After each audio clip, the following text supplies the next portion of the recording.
Welcome to the Two Disabled Dudes podcast. We believe life is about how we react.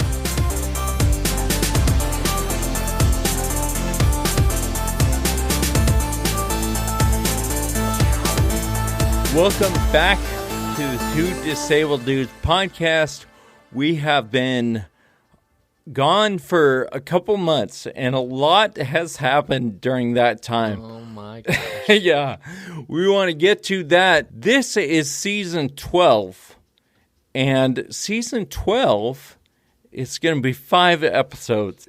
Sean, I wonder if we might just discuss our plans for the next few months. I think it's a good idea. Yeah. I'm correlating season 12 with season tired. Because that's exactly why it's only 5 episodes long. But at the same time, Kyle, I think you would agree. We both love doing it and have a lot of fun and engaging with people. So we also realize we need a bit of a time to focus on other things, but we didn't want to totally shut the door for 6 months or 4 months or whatever it may be. Exactly. That's a good point, because our first concept of what we were going to do with this time was that we wouldn't record at all. Like, that was, where the conversation started, but then it evolved to, I like doing this, so let's do it. A lot of it is for us, but also if there are people that are interested in listening, that's a bonus. So we hope that you still hang out for 5 episodes and look forward to getting back on regular production of full seasons, which is roughly 16 episodes over a 4-month period. And we'll start that again in February of 2025. So between now and Christmas, it'll be 1 episode every month. Sean, what are you going to use your time off for? Or your decreased 2DD schedule? Well, the original plan was a little more focus on another side hustle, building my own brand, if you will, getting it to a place where I can get a little bit closer to not needing a full-time employment or a full-time job. So, I would say I think that's still a long ways away and there's a lot of work to be done, but the more recent plan, which we can talk about in a little bit, we'll come back to it, but the immediate need is to rest and recover. Yeah. Because I'm hurting. Yeah. What are you going to do with your time? My plan is to focus a little more on ride-ataxia. When we're fully into the podcast, a lot of headspace, of course, time, like actually editing and producing and all that stuff and recording, but also just headspace, like trying to think of the next thing to do, or, I better write this down, or whatever. Sure. I feel like it's all consuming. Yep. So that headspace now, at the moment, is going to be put into developing ride-ataxia even more. I think there's some momentum there. I'm really proud of what people have been doing, and they've been coming out like crazy to the rides and raising funds, and so I want to put my effort into supporting that. Nice. Yeah, I was thinking about it last week because, a standing commitment Kyle and I have with each other is Sundays, right? Or our Sundays, where we set aside time to record and connect on all things related to podcasts. But throughout the week, one of us is editing and tweaking and getting things ready, whether it be for social media, video, or audio, or whatever it may be. And there was one day this week where I was like, oh, yeah, Sundays, that's not bad. I can give up a couple hours. Yeah. But then I remembered that also means a couple hours almost every single night in order to hit those weekly deadlines. So there was one night this week where it hit me differently. I'm like, I don't have to worry about a darn thing this week in terms of, a late night obligation or whatever.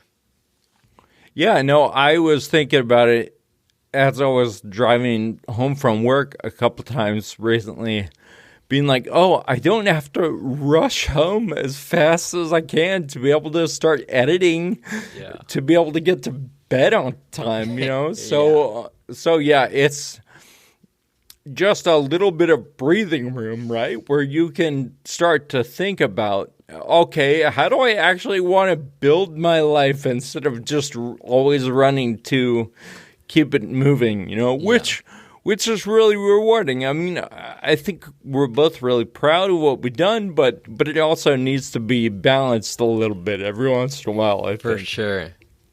So hopefully you're not too disappointed.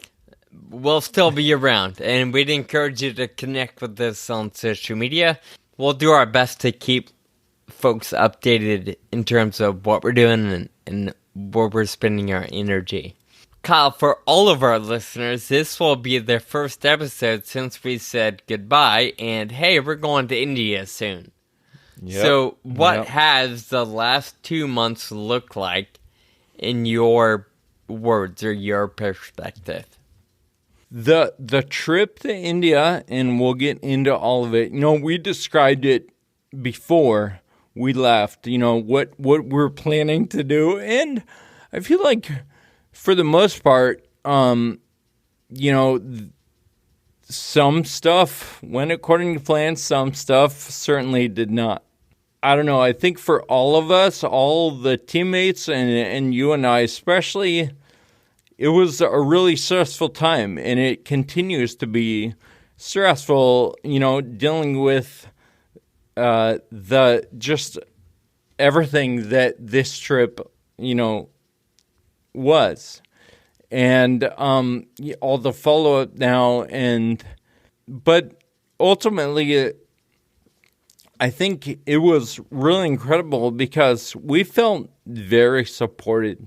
In the lead up to the trip, and we got a lot of incredible support from sponsors and also from donors to our website, and the trip was hard, but it was well supported, and we really appreciate that. Yeah, certainly a lot of support. And excitement, too. I think there were a lot of, at least in my point of view, a lot of friends and family that were just like, wait, what? You're going to, just a little bit of, I would say shock, but wow, that's crazy. But also excitement, because that's not something a lot of people do. You don't. Right. I don't know a lot of people that do those sorts of adventures, and then for the one or two or the small handful of folks in their lives that are disabled, they're like, wait, you're doing it? I would have expected Peter or Paul to do it long before you do it. So not only a lot of support in terms of financials and gear and all kinds of goodies to make it work, but a lot of excitement and admiration too amongst peers and family that is motivating at the same time as it is supportive. Yeah, I agree. Also, we both know, and we talked about it last time we were on the podcast, about there were certainly people that were like, what? No, that does not sound like a good idea. Don't do that. Don't even consider doing that. I mean, it kind of ran the gamut. Those were a smaller percentage of people, certainly, but there were those people that were like, no, and I think that just reflects different personalities, right? Like, okay, like you don't have to do that, but I'm gonna try. So, yeah, exactly. I think it would be helpful just to kind of walk through the trip a little bit. flying there. It was a 13-hour flight. I got there a couple days before you did. Me and Farrah CEO Jen Farmer and Colin Meyer and some of the film crew, we went and we visited with researchers at the All India Institute for Medical Sciences. And that was really incredible to understand that there's so much support and people working for this cause. These were researchers that I didn't know, 6 months ago or a year ago. I didn't even know. And so we get there, and they take us down the hall to their office, and there's a metal sign on the door. Like, this is not a sign that you just, throw up real quick because someone's coming, right? And it has the FARA logo on it, and It says FA Global Clinical Consortium. And so that was really cool to understand that all these people are working for the community, even though to some degree, I didn't even know about it. A lot of people didn't know about it. And some of the feedback I heard from them was that it was really validating for us to go there. They know how hard they've been working for the last 10 years or whatever. And for the FA community to recognize that they're doing really good work, contributing to the science of the FA, and we're going to reach out for forever, right? Now we have really good relationships with them and make sure that the community benefits from what they're doing. And it was really cool just to understand that was going on, and I and a lot of people didn't even know about it. Yeah. It's exciting to see the efforts around the globe. Now, granted, we're just talking about Delhi or India, but there's a different level of rapport that's built or established when you're able to get face-to-face with folks. Absolutely. Even though you work side by side, in a sense, you're kind of, your efforts run in parallel. But if you've never met or you've never hung out, there's not really much connection. It's just a whole nother level of collaboration when you're able to see their space and go have dinner at the end of the day, or go have I think tea is very, very common, right? So it was very exciting to be a part of that and to see what people are doing. Absolutely. Yeah, and experiencing just life there. We probably experienced a fraction of it, but even just getting a ride from the hotel to the hospital and seeing the things that they see, and it's a whole lot different when you go there and experience the atmosphere and put the relationship in the context of that. It's a whole nother thing than when you only meet on Zoom and you don't have any of that context, right? Yeah. So the next day we met with the patient community, and you had arrived, I believe, that previous evening. So you came to the hospital, and it was the patient day where there were 17 people and their families that came. Some of them were meeting people. Most of them, I think, were meeting people with FA for the first time. I know at least one person that was on a train for 16 hours just to be there, and was incredibly excited to be there and meet everybody. So it was really cool. I was looking at one of the pictures, and FA is a terrible disease, like many, many rare diseases. And it does some horrible things to people and their families and their lives. But the picture that we took was all smiles. Everybody was excited to meet each other and understand that they're not alone, and be able to relate to somebody in the same situation. It's a powerful connection that we're all going to rely on moving forward.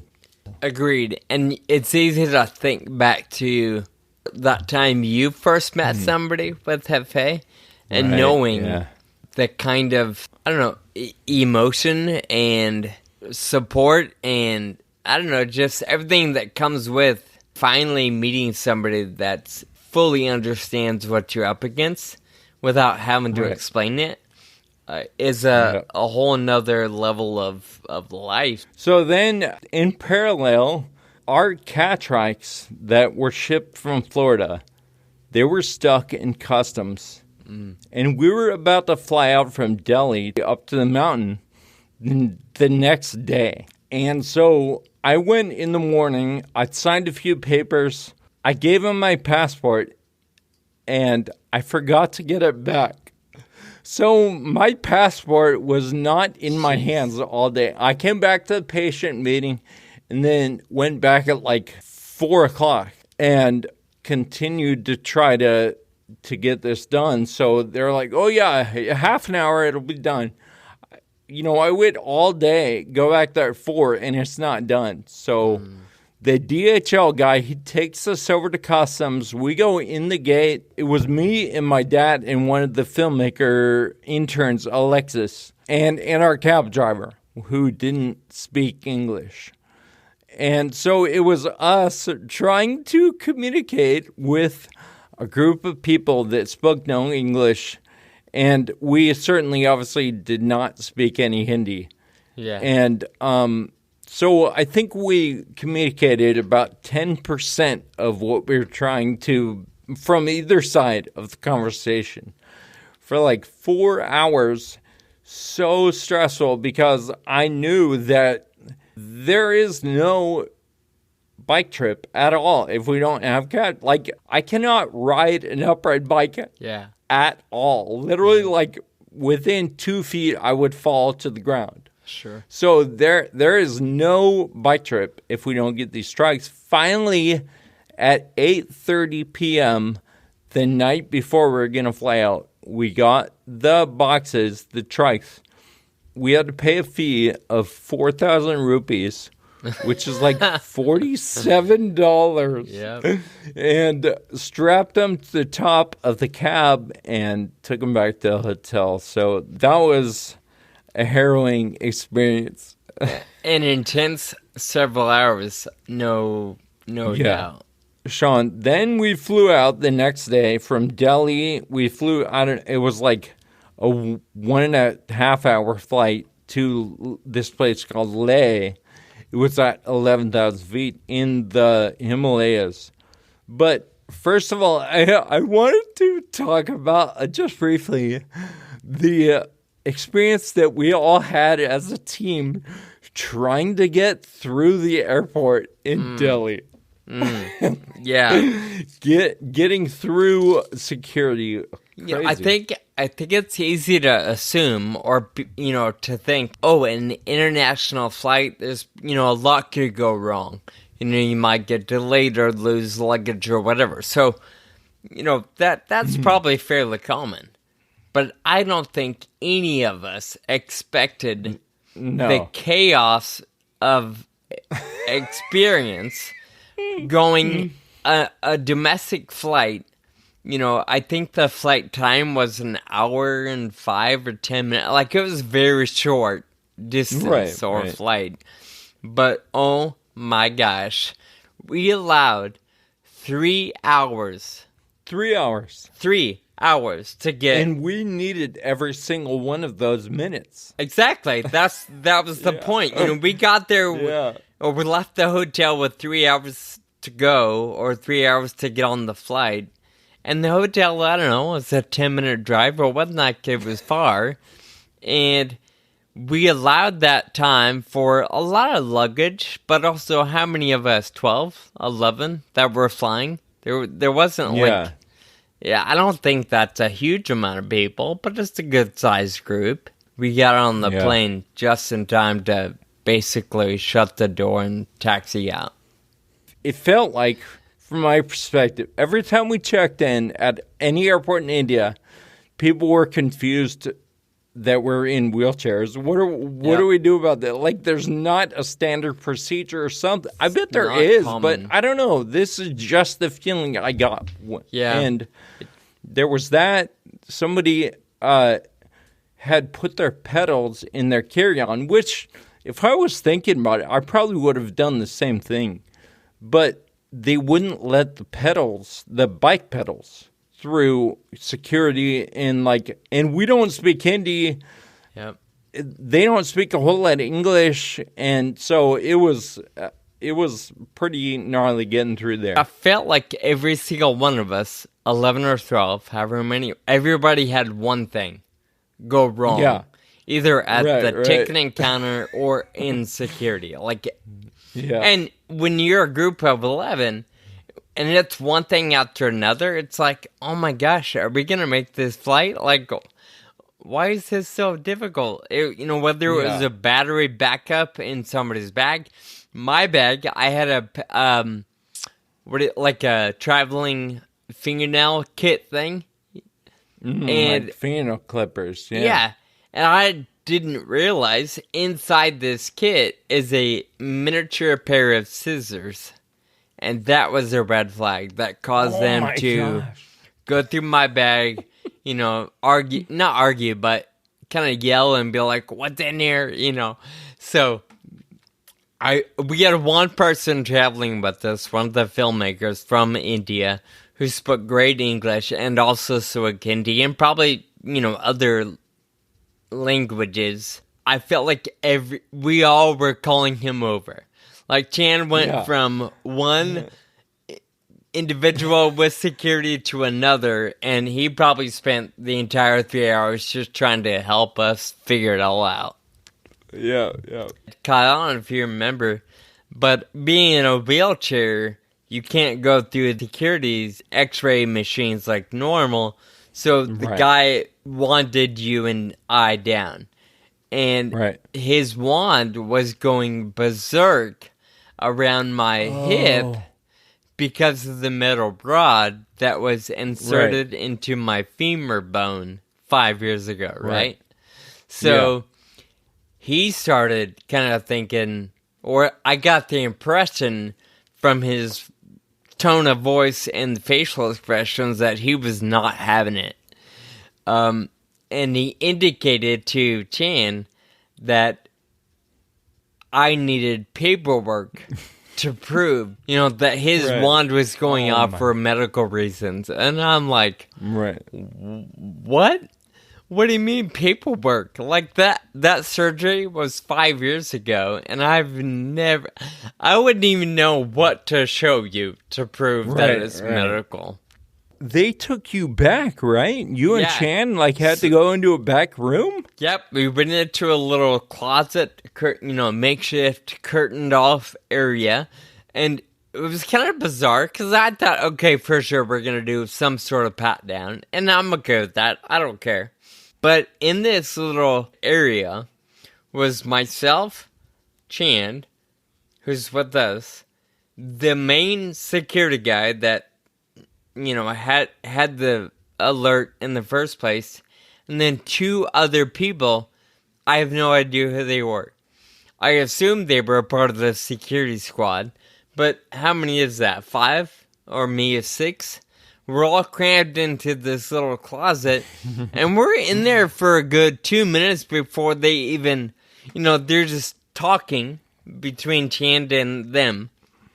Before Chan's like, oh, you're gonna need to show them your scar. And I'm like, yeah, whatever. Like, I would have showed you my scar out there. Like, I don't understand why we're all in here having a 10-minute dialogue about who knows what. Yeah. Anyway, I ended up just pulling my my waistline down just far enough to where they could see that I had scars. And then apparently everything from there was fine. So they're like, all right, good. But it was a 8 or 10 minute ordeal of, I don't know about this guy. Well, and at that point, we're looking at our watches going, oh, we had 3 hours, yeah. but it's not that long anymore. Are we going to 20 make minutes this flight? before boarding? Right. Yeah. So one of our guys, John, his passport was collected by security. For whatever reason, I don't know why, but somehow it ended up in security's hand. And it didn't get handed back right away. So that was stressful. Poor John, that was a couple minutes of anxiety, probably. yeah. Well, and he was the one who had his pedals. Oh, yeah. Chand had to run them back to check baggage or something. And then at the last minute, we're in the line for boarding, and they tapped Colin on the shoulder, and he had to go, give them his battery packs. Chand also ran those back and was able to get all those through. But, yeah, it was crazy. So then we get to LA, we meet our tour guides, and that was really cool. I had been on Zoom with them a few times, but meeting them in person was really, really amazing. Big hugs, and we all got in cars and got all of our luggage somehow into vehicles and went back to the hotel. Then we got our first white scarf. And I don't know, Sean, if you want to describe the white scarves. Sure. As we went into the hotel, they just adorn you with this very sheen white cloth scarf thing. And I think it was later we found out that it's a symbol of, is it peace? Or protection? Yeah, I think peace, protection, good luck. Happy journey. Probably good vibes. All of the above. Yeah. Right? And I guess the point is that we received one day 5 white scarves from different people. Yeah.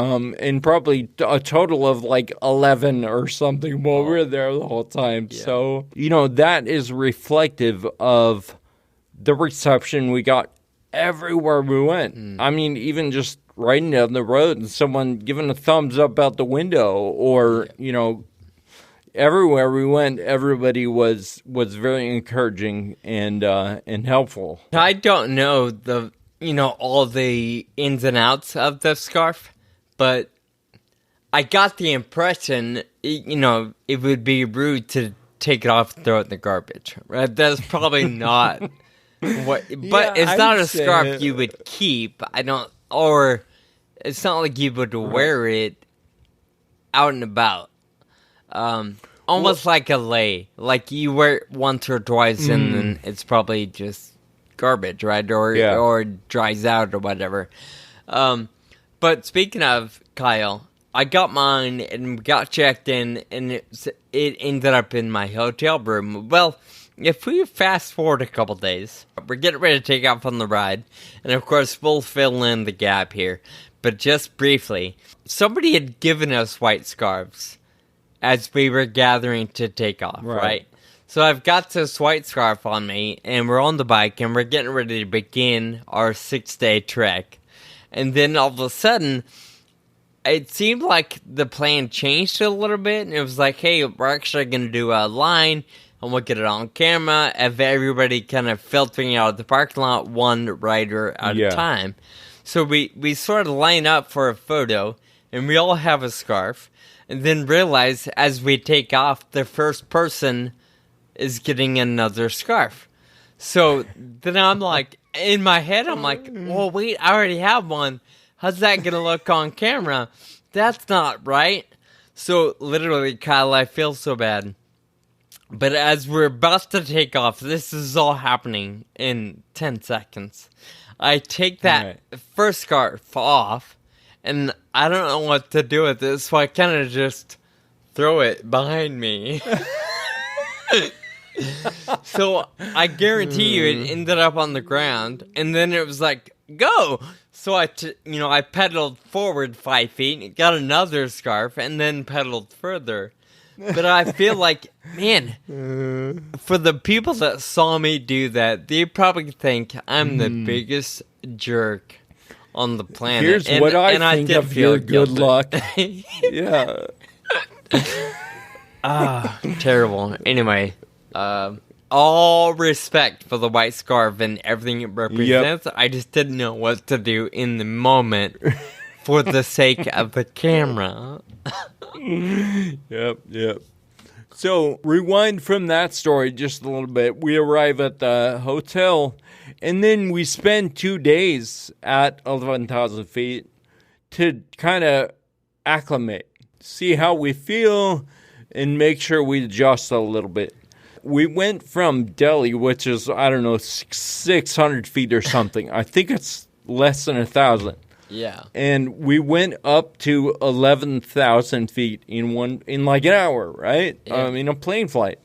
So that was pretty extreme. I remember after we got a little briefing and met for a second, I went up to my room and laid down. I had 2 hours, whatever. I was like, oh, prime time for a nap, right? Sure. So I lay down, and I remember not being able to get to sleep because I was constantly feeling like I was about to run out of breath. And so, that improved, obviously, over the next couple of days. But that was my first impression, and I was just going, uh-oh, what's going to happen when we go even a little bit higher, right? And you're exerting energy at the same time. Walking around a hotel is easier than pedaling up a hill, right? Yeah. But in addition to hanging out for a couple of days and just acclimating, we also did a little bit of sightseeing, but the big task was getting our bikes and gear ready. The Catrikes specifically had to be assembled. Right. So the guides and the crew, they were fantastic at putting this together. Yeah, they own a bike shop in some other state in India. And, there are a couple things on a Catrike, on a trike in general, that are specific to a trike. Like the chain, for example, it's 2.5 chain lengths long. So it's just a little bit different dealing with that, right, as opposed to a regular bike. But most of the things are pretty standard, and the trikes went together pretty easily. It took a while to get the first one together. The second one was a breeze. Sure. So, they had a little courtyard in the hotel, and we spent the afternoon out there putting the trikes together. Yeah, and we did that with, I think, everybody's bike, right? One person, Brian, traveled from the States with his, but the other bikes were rentals, and it was just a matter of adjusting seats and everybody, getting their water bottle and their lights installed or attached and just getting comfortable. There was a much needed afternoon. And Sean, one thing I remember about that is how intense the sun was. Holy cow, just being in the sun, and I think we were drinking probably 12 times as much as, well, at least as I normally drink. Sure. Just constantly being aware of I should probably have another drink of water and finish this liter or whatever. Yeah, definitely a lot of water drinking. You're right. It wasn't hot necessarily, temperature-wise. Man, right. If you're not in the shade, it was brutal after about 15 minutes. Then the next day, we toured a monastery. And it was super cool to learn a little more about Buddhism. I didn't know a whole lot about Buddhism before that, and it was really great to understand a little more about how all that stuff works and some of the principles and thoughts in that way of thinking and that religion way of living. I was on the transport bus. We had a little mini, a 10 or 12 passenger bus driving us all around. And on the bus, I sat next to your Uncle Steve. And I gotta give him a shout out because he was wildly entertaining as the conversation just kept going and going and going in terms of Buddhism and cultural practices that, you may or may not align with. And I just enjoyed hearing your Uncle Steve's point of view as we drove along. And it was just fun and good-hearted. John, let's talk about the food for a second, because that night we had a team dinner like we had been having for a couple nights at that point. And this hotel, it was fairly Americanized, right? They had a menu. They had like a yak burger. I mean, first of all, there is no beef, so there are no burgers, and I know burgers are a big part of your diet. Yeah. And in mine too. I love a good burger. But anyway, so the point though is that at our hotel they did have like a version of pizza and a version of a burger, and you could just get a sandwich and stuff like that. It was not the same once we left the hotel. It was more traditional Indian dishes everywhere. But I did appreciate being able to eat a little bit of an Americanized menu when everything else is changing, right? Like there's so much variability and just. It's no surprise to anybody that I'm not a big fan of vegetables, which is a large part of the Indian diet. And I loved almost everything I ate. Whether it was at a traditional a guest house where it was kind of, more home-style cooking. Or, of course, pasta or pizza at the hotel. That was fine. But no matter what dish it was, there was nothing I hated of the stuff I did try. Yeah. It was fine. I think so many seasonings and spices are used that it masks the flavor of broccoli or Brussels sprouts, so it doesn't bother me. Right. So in that regard, I guess if I'm going to eat vegetables, I'll eat them Indian style. Thank you very much. The next morning, we left on our bike ride, and it was really cool. They had like a dance and music sort of presentation for us before we left. A cultural presentation. Things very traditional. Yep. Yeah, and once again, presented us good luck on our way, and we got a white scarf, and all of it. It felt like the main message from the dances and music was good luck and safe journey. Yep, absolutely. So then we left the hotel after your scarf incident that you told us about not too long ago. And we start, the hotel is on a pretty busy street. And we start downhill, right? And hold on. First, let me clarify. Okay. Because I don't know that it was busy. It was. I'm not saying it wasn't, but I think what added to the pressure of where we started, we get a picture of this, folks. Main boulevards or roads in India find very similar to a 2-lane busy boulevard, parkway or whatever in the States. But we were kind of up a hill in a little residential-ish area, and you're talking the road width was very similar to 1 lane of what we're used to here in the States. And one way, but it was not a one-way road. So it was busy. I'm not saying you're wrong, but what added to it was the size of the road for 2-way traffic and parked cars on the shoulder. Like, it was just not normal American roads or, what we're used to riding or driving on. Yeah, like cars would get by each other and have like less than an inch between them, you know?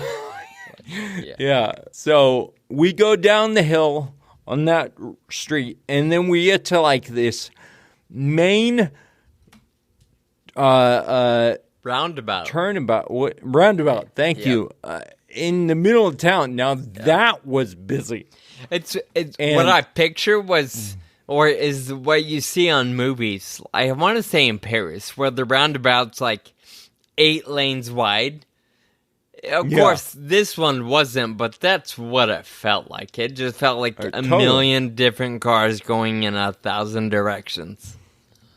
Yeah, and we were going pretty fast down this hill, and my one focus was to like stay as close to the person in front of me as possible. Yeah, exactly. Like if a car stops to let somebody through, you better be right on their tail to get through as well. So yeah, that was quite a harrowing experience. A lot of close encounters. But really I felt like the traffic was close to us, but I felt like people were fairly aware of what's going on, because if they weren't, they wouldn't survive very long in that traffic.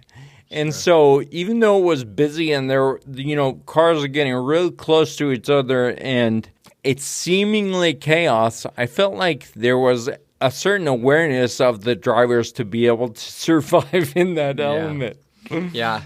And I do think there's certainly a level of respect for your fellow man, whether on a bike or in another car. Yeah. There was a lot of aggression in not in a mean, negative way, but a lot of forceful, on purpose driving. But it was obvious that as long as everybody's paying attention, you'll be okay. One of the things I remember about that first day of riding is we got like 5 miles in, and Uncle Steve's pedals started falling apart, and going, oh, great, right? Here we go. But yeah, so everybody stops for 10 minutes, and they fixed Uncle Steve's pedal. It seemed like it actually wasn't as big a deal as I was fearing. But that was a nice little respite, though, because at that stop, we had kind of gotten through the bulk of town, and it was starting to slow down a little bit or quiet down in terms of traffic. So there was a good, a couple miles into it, let's stop. It was early, but it was a nice little breather. Yeah. And I took a couple pictures there because it was on a little bit of a hill. And I got a selfie with our friend Colin and just a few pictures while we waited. Sadly, Kyle, a few miles later, I lost my phone. Yep. And because we're in the middle of nowhere, India, there was no cell signal. So those photos and video could not and did not upload to the cloud. I never found it. Didn't get my phone back. So I lost everything from the morning up. Thankfully, at the hotel there was Wi-Fi, and most everything for the trip was backed up on the cloud. But I do remember that little pit stop was the last time I had my phone. And that was sad. Well, and those pictures do exist in your head, Sean. So and on a phone that was later found. Did I tell you this? Oh, really? No, yes. I didn't know that. Somebody found my phone, and with an iPhone, your medical emergency contacts are visible. So the person can see my picture, can see my name, my phone number, my date of birth. This person found me on Facebook and WhatsApp. Oh my gosh. And started a dialogue. But he would rather keep my phone than give it back. Oh man, did you ask him to at least upload those couple of photos? That would require me giving him my password. Oh, I see. Absolutely will not do that. Right. So he hit me up basically saying, hey, I found your phone. If you want it back, okay, but if you don't want it back, can I have your password? And I'm like, what? Anyway, I'm sidetracking the conversation, but that does not seem reasonable. He can't use my phone as it stands because it's tied to my Apple ID and my passcode. Well, right. Either I can erase everything and put it back to factory settings, then I think he might be able to do something with the phone. Or I give a password and you get full access to anything on the phone. Right. And I'm like, you might be the patron saint of India. I'm not giving you my password. Right. Yeah. So anyway. So if the Dalai Lama would have found your phone, would you give him the password? No. Do you realize? Yeah. I mean, think about your smartphone. Yeah. How much of your life is in that phone? Totally. And all it takes is somebody having a password. No, there's no way. There's no way. So our next stop, we rode. I mean, the roads were pretty darn busy all the way up to our stop for lunch, in quotes. And we stopped. It was about 30 miles in. We stopped for food. And this was a 50-mile day. Right? Yeah. So a little more than halfway up a lot of hill, a lot of climbing, and a lot of heat, a lot of sun. Yeah, and just like nerve-wracking traffic. Yep. Oh, by the way, we had to ride on the left side of the road, which turned out to not be that big a deal because you just follow the person in front of you. But still, it was a little bit different, right? And that's because traffic is opposite sides of the road than what we're used to here in the States. Right, even the cars drive on the left side. You're right. So we got a little bit of food at the lunch stop. I don't even remember what it was or if I ate a whole lot of it. I don't remember know. Sandwiches, like coleslaw sandwiches. Oh, that's right. I ate I feel like I ate 5 or 6 of them. They were so good to me and easy and filling. You're right. Yeah. Then there was definitely rice and beans and naan. I do remember. Right. Yep.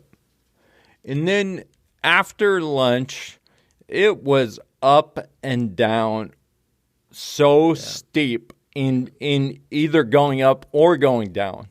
All day we were going 3 miles an hour or 30 miles an hour, Yeah. And so that part of the day was pretty tough. Yeah, there wasn't a lot of neutral flat ground. Right. Walk us through the next part. So we take off from lunch, and at this point, we're more than halfway to our first destination for the night. I feel like, it wasn't terrible, but we're all still trying to find a groove. Trying to keep a good cadence, but also adjust your breathing and drink a lot of water. And just, we're first day. So we're several miles from lunch. We did pull over for a group shot. I'm pretty sure that's the only group shot I got. Oh, yeah. Yeah. So then, and we didn't all ride together the entire time. It was kind of like 2 little groups, 2 or 3 riders, and then 4 or 5 or whatever it may be. So one point in this ride, we're on some hills, and I think 3, you and 2 others were a little further ahead than myself and the rest of us. And we were in some downhill, and there was a vehicle that was with us that kind of frustrated myself and at least 2 other riders, because they were kind of slowing down to get a good shots with the camera, which we understand. But we had gotten too close. And I had made the comment like, hey, y'all gotta stay out of the way. Like, I'm not here to film a video. I'm here to get to the summit of this ride. So, we'll work together, but we're on a one-lane road, and traffic is flowing both directions. So, I don't have room to go around you. So, stay out of the way. Keep moving or get out of the way. So, and, all that was kind of yelled from the seat of the bike and, in 10 seconds or whatever. So they started to move and, we were on another downhill, so we were picking up speed. And all of a sudden, the car stopped abruptly. There was no reason to stop. Hey, we hope that us reliving this experience and sharing these stories with you is something you find enjoyable and entertaining. We will pick up the rest of the story and our trip overall in the very next episode. Thank you for being a part of the podcast and a part of our lives. We look forward to sharing more with you in the next episode. Until then, keep living with urgency. Thank you for listening to the Two Disabled Dudes podcast. This show is possible with your support. Visit twodisableddudes.com to stay connected. Find us on Facebook and Instagram. And be sure to subscribe on your favorite podcast player.